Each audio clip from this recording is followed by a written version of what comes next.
여러분 안녕하십니까? 월요일 아침 뉴스투데이 경남 시작합니다. 먼저 오늘의 주요 뉴스입니다.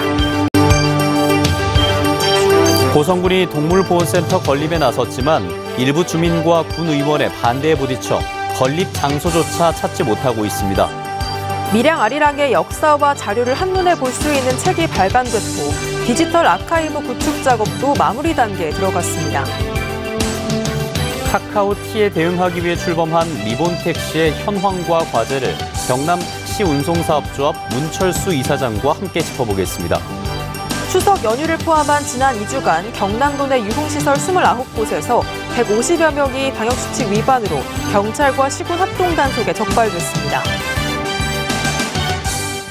고성군이 열악한 환경 속에 방치돼 이른바 죽음의 보호시설로 전락했던 동물보호센터를 새로 짓기로 결정했습니다. 하지만 일부 주민들과 군의원들이 강력하게 반대해서 건립 장소조차 찾지 못하고 있습니다. 서윤식 기자가 취재했습니다. 지난해 9월 고성군 유기동물보호소. 심한 악취에다 바닥 곳곳에 배설물이 쌓여 있습니다. 열악한 환경 속에 방치되어 온 유기견의 안락사 비율은 무려 87%. 이른바 죽음의 보호시설이라는 오명을 벗고자 고성군이 농업기술센터에 임시 보호시설을 마련했습니다. 운영 방식을 개선해 전국 최악이던 안락사 비율은 1.6%로 낮췄고 입양률은 전국 최고 수준으로 끌어올렸습니다. 나아가 동물병원과 미용실, 놀이터를 갖춘 동물보호센터를 새로 짓기로 했는데 물색한 장소마다 인근 주민들의 반발에 부딪혔습니다. 방항포 관광지 인근터가 주민 반대로 무산되자 할 수 없이 농업기술센터 내에 새로운 건물을 지으려고 하자 다시 반발이 나왔습니다. 인근 마을과는 300m 남짓 떨어진 곳입니다. 개가 짖고 냄새도 지금 나고 이제 남한 어른들은 혹시나 튀어나올까 싶었어. 겁도 나고. 이번엔 군 의원들도 가세했습니다. 일부 주민과 군의원들은 동물보호센터가 혐오시설이라며 농업기술센터 내 건립을 반대하고 있습니다. 우리 국민들은 해모함을 먼저 가지고 있습니다. 꼭 지어야 될 판이면은 그 지역 주민들 가까이 있는 분들에게 공감대가 형성이 돼야 되고 찬반 투표라도 해서. 고성군은 소음과 악취 방지 시설을 충분히 갖춘 주민과 함께하는 복합 문화 공간이 어떻게 혐오시설이냐며 반문하고 있습니다. 왜 의원님들만 혐오시설이라고 이야기하는지 이해가 되지 않고 있고, 그리고 주민들 동의는 법적인 근거도 없는데 그렇게 의원들이 요구하는 이유는 본인들은 책임지지 않고 그 책임을 주민들에게 전가하는. 반려인구 1,500만 시대. 동물복지에 대한 사회적 인식이 높아지고 있지만 고성군에선 유기동물의 안식처 마련부터 진통을 겪고 있습니다. MBC 뉴스 서윤식입니다. 우리나라 3대 아리랑 중의 하나인 밀양 아리랑과 관련한 문헌과 음반들은 그동안 정리가 되지 않고 흩어져 있었습니다. 이 자료들을 조사하고 분석한 책이 최근에 발간됐고 디지털 아카이브 구축 작업도 마무리 단계에 있습니다. 이재경 기자가 보도합니다.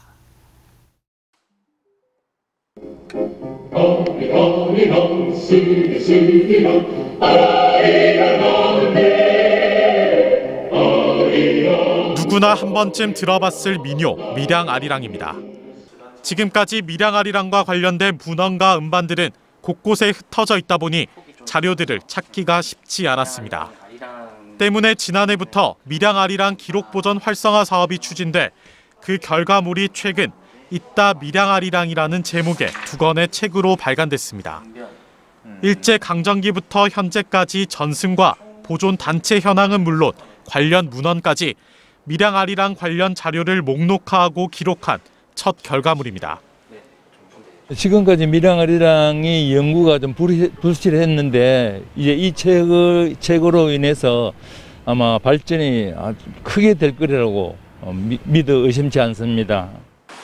밀양 아리랑 아트센터에는 도서관과 기록관, 박물관의 성격을 합친 복합 문화 공간인 이른바 라키비움 개장 준비가 한창입니다.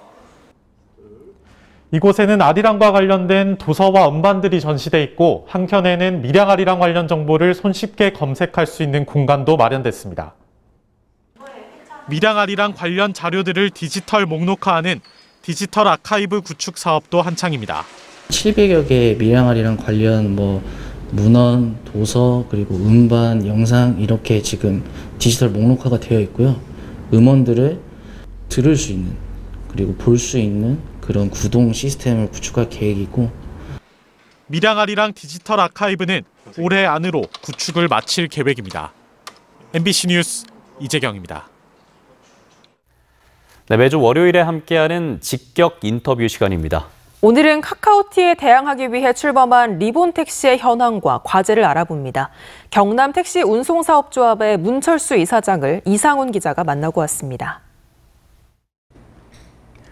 이사장님 반갑습니다. 예, 반갑습니다. 이사장님, 이 경남에도 이제 카카오티에 대항을 해서 리본택시라고 지난 13일에 출범을 했습니다. 경남 리본택시가 뭔지 자세히 설명을 해주시죠. 네, 리본택시는 택시 호출 시장의 90%를 차지하는 독점적 지위를 악용하여 기사와 승객에게 과다한 수수료를 전가하고 있는 카카오를 견제하고 자체 경쟁력을 강화하기 위해 도입한 택시 호출 플랫폼입니다. 또 경남 플랫폼 리본택시는 창원, 김해 지역을 먼저 개시하였고 현재 약 2,100대가 가입하여 운행 중에 있습니다. 승객에게는 호출료를 받지 않을 뿐 아니라 요금의 2%를 마일리지로 적립해 택시 요금에서 차감하여 사용할 수 있는 장점이 있습니다. 그러면 이제 경남의 리본택시가 출범한 지 이제 한 보름 정도 지났습니다. 예. 승객들 많이 이용을 하는지 또 이용하신 분들 반응은 어떤지 궁금합니다. 예, 창원, 김해 지역에서 하루 평균 약 100명이 현재 리본택시를 이용하고 있습니다. 아직 리본택시에 대해 잘 모르는 도민이 많아 리본택시만의 차별화된 서비스 홍보가 더 필요한 실정입니다. 하지만 지금 당장 플레이스토어에서 리본택시 앱을 설치하시면 카카오와 동일한 서비스를 받을 수 있습니다. 리본택시가 성공한 수원시처럼 우리 경남도 해당 지자체의 적극적인 홍보 지원이 필요합니다. 네, 근데 올해까지 이 경남 리본택시는 이제 기사분들한테 이용료를 받지 않는 걸로 확정이 됐죠. 그런데 이제 활성화가 되면 내년부터는 한 달 5,000원 정도 이용료를 받겠다 이렇게 발표를 하셨는데 걱정되는 건 카카오도 처음엔 무료였다가 이용자가 많아지면서 유료로 전환이 됐고 그 후에 이제 독점화가 되다 보니까 더 많은 요금을 받으려고 하다가 문제가 됐잖아요. 이런 우려는 안 해도 될까요? 예, 그런 우려는 일단 없습니다. 2015년 택시업계와 상생을 내세우며 시장에 진입한 카카오가 처음에는 중개 수수료를 받지 않겠다고 했다가 오늘날 독점적 지위를 이용해 유료화로 전환하였습니다. 하지만 우리 리본택시는 택시 노사가 상생을 위해 도입한 플랫폼으로서 활성화되더라도 최소한의 운영비만 부과할 예정입니다. 특히 플랫폼 사업 운영법인은 투명성과 공공성 확보를 위해서 비영리 법인으로 설립해 운영할 계획입니다. 경남 리본택시가 지역의 대표 이 택시 플랫폼으로 자리 잡으려면 해결해야 될 과제도 적지 않을 것 같습니다. 뭐가 있을까요? 예, 그렇습니다. 우리 리본택시가 활성화되기까지는 무엇보다 우리 경남 도민들께서 많이 이용해 주셔야 됩니다. 그러기 위해서는 도민들에게 리본택시 알리기 홍보 전략으로 미디어뿐만 아니라 현수막 게시, 명함 전달 등 다양한 방법으로 홍보 활동을 강화할 계획입니다. 그리고 국내 어느 플랫폼도 시도하지 않은 전화콜을 연동하여 기존 전화콜 이용객에게 리본택시 서비스를 제공하는 시스템을 보유하고 있습니다. 또 도청에서 추진하는 경남형 스마트 모빌리티와 리본택시가 앱 하나로 연동되어 도민들이 다양한 모빌리티 서비스를 누릴 수 있도록 할 계획이며 나아가 지역화폐 사용 등 택시요금 결제 수단을 확대하여 도민들의 리본택시 이용 편의를 도모할 계획입니다.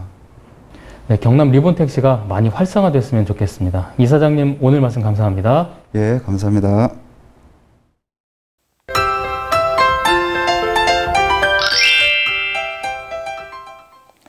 가을바람이 더 선선해지고 있습니다. 오늘은 아침까지 약한 비가 내리거나 빗방울이 떨어지는 곳이 있겠는데요. 비는 경남 남해안 지역을 중심으로 내릴 것으로 보이고요. 예상되는 비의 양은 5mm 미만으로 매우 적은 양이 내리겠습니다. 가을이 깊어지면서 아침 공기도 부쩍 서늘해졌습니다. 오늘 우리 지역의 기온은 평년 기온과 비슷하겠고요. 현재 창원의 기온은 18도, 진주는 16도를 보이고요. 한낮 기온은 창원 25도, 진주 26도까지 오르면서 어제와 비슷하겠습니다. 일교차가 10도 내외로 커서 건강관리 잘해주시길 바랍니다. 오늘 대체로 하늘빛 흐린 가운데 빗방울이 떨어지는 곳이 있겠습니다.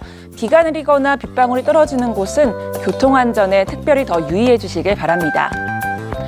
자세한 지역별 날씨 살펴봅니다. 현재 기온 보시면 함안 15도, 밀양은 16도를 보이고요. 한낮 기온은 25도 안팎을 보이면서 일교차가 크게 나겠습니다. 서부 지역 보시면 거창의 현재 기온 14도, 산청은 15도를 나타냅니다. 한낮 기온은 거창 24도, 합천은 25도까지 오르겠습니다. 바다의 물결은 최고 2m까지 일겠습니다. 수요일에는 비 소식이 있을 것으로 보이고요. 비가 온 뒤에는 일교차가 더 커질 것으로 전망됩니다. 날씨 정보였습니다. 울산 동구에 있는 대왕암공원 출렁다리 방문객이 누적 50만 명을 돌파했습니다. 지난 7월에 개장한 이 다리는 원래 이달 초부터 이용객으로부터 돈을 받을 계획이었지만 지자체가 유료화 시기를 자꾸 미루고 있는데요. 이유가 무엇인지 김문희 기자가 취재했습니다. 울산 동구 대왕암공원. 바다 위에 곱게 뻗은 출렁다리가 막바지 휴가를 즐기러 온 인파로 붐빕니다.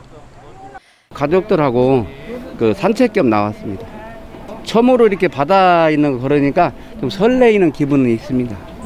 해안 산책로의 돌출지형 사이를 연결하는 출렁다리는 길이 303m, 폭 1.5m 보도 현수교 방식으로 만들어져 지난 7월 개장했습니다. 입소문을 타고 이달 20일까지 누적 입장객 50만 명을 넘어섰습니다. 이 여파로 대왕암공원 인근 상권도 활기를 찾았습니다. 타지분들도 진짜 많이 오시거든요.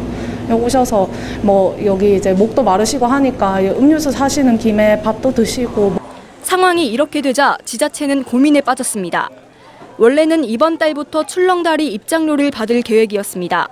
시설 안전 점검에 드는 비용 등을 확보하기 위해서입니다. 유료화될 경우 울산 시민은 1,000원, 다른 지역의 경우 2,000원의 입장료를 받을 예정입니다. 하지만 상인들은 유료화로 전환되면 손님이 줄지 않을까 걱정이 앞섭니다. 사람들이 좀 기분도 나빠할 것 같고 안 되는 게 상인들한테는 좋죠. 그러니까 사람이 많이 와야지 우리가 잘 되기 때문에 그렇다고 출렁다리 입장료를 마냥 무료로 놔둘 수도 없는 상황. 시설 유지비 확보냐, 상권 활성화가 먼저냐를 놓고 지자체의 고민이 깊어지고 있습니다. MBC 뉴스 김문희입니다. 이어서 투데이 경남 순서입니다. 거제 가정행복지원센터 착공식이 오늘 오전 11시 거제시 아주동에서 열립니다. 마늘 파종 기계화 기술 현장 시연회가 오늘 오전 11시 창녕군 농업기술센터 실증 시범포에서 열립니다.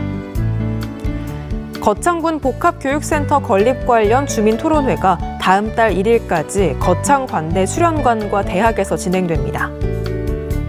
사천읍 주민자치회 정기회의가 오늘 오후 6시 사천읍 회의실에서 열립니다. 양성평등주간 기념 유공자 표창 수여식이 오늘 오전 10시 30분 진주시청 시민홀에서 진행됩니다. 경남에선 그제 오후 5시부터 어제 오후 5시까지 코로나19 신규 확진 환자 95명이 추가됐습니다. 지역별로는 김해 32명을 비롯해 창원 19명, 양산 10명, 진주 7명, 창녕 6명, 거제, 밀양, 사천 각각 4명, 함안과 하동 각각 3명, 통영 2명, 합천 1명 등입니다. 경남 12개 시군에서 모두 95명의 신규 확진 환자가 추가됐으며 이 가운데 김해 소재 외국인 음식점 관련 확진 환자는 20명으로 지난 23일 이후 지금까지 모두 54명이 감염됐습니다. 경남경찰청은 지난 13일부터 어제까지 2주간 도내 시군과 함께 유흥시설 700여 곳을 대상으로 합동점검을 실시해 모두 29곳 158명을 방역수칙 위반으로 단속했다고 밝혔습니다. 한편 같은 기간 경남에서는 방역수칙 위반 112 신고가 하루 평균 37건, 모두 519건이 접수됐습니다. 경남 신용보증재단은 지난 7월부터 시행한 소기업과 소상공인 생애 처음 특별보증의 지원 규모를 기존 300억 원에서 600억 원으로 확대합니다. 이는 지난 15일 기준 지원율이 97%에 도달해 자금이 필요한 소상공인 등이 지원받지 못하는 상황이 없도록 하기 위한 조치로 오늘부터 재단 누리집에서 상담 일자와 시간을 예약하고 방문하면 됩니다. 진주시가 교통사고 부상자를 도우려다 참변을 당한 고 이영곤 내과의원 원장의 희생정신을 기리기 위해 보건복지부의 의사자 인정 여부 결정을 직권으로 청구한다고 밝혔습니다. 고 이영곤 원장은 지난 22일 추석 연휴 성묘를 마치고 귀가하던 중 교통사고를 목격하고 사고 차량의 부상자를 도우려다 뒤이어 빗길에 미끄러진 차량의 사고를 당해 목숨을 잃었습니다. 창원시가 내가 살고 싶은 도시 청년에게 묻다 공모전을 개최합니다. 다음 달 29일까지 이어질 이번 공모전은 청년들의 취향과 요구를 반영해 정주 여건을 개선하고 청년들이 공감하는 정책 개발을 위한 것으로 청년기본법상 만 19세 이상 34세 이하 청년이면 누구나 거주지에 상관없이 참가할 수 있고 공모 분야는 경제와 일자리, 교육, 주거, 문화 등 8개입니다. 경남 이주민 연대 등이 주최한 미얀마 민주주의 연대 30차 이루 시위가 어제 창원역 광장에서 열렸습니다. 참가자들은 지난 2월 미얀마 군부 쿠데타 이후 지금까지 사망자가 1,100명이 넘으면서 쿠데타 정권의 야만이 극한을 달리고 있다며 폭압과 야만의 쿠데타 권력을 어떻게 제지할 수 있을지 국제사회가 온 힘을 다해야 할 시점이라고 강조했습니다. 지리산 산청딸기가 첫 출하를 시작으로 본격적인 수확에 들어갔습니다.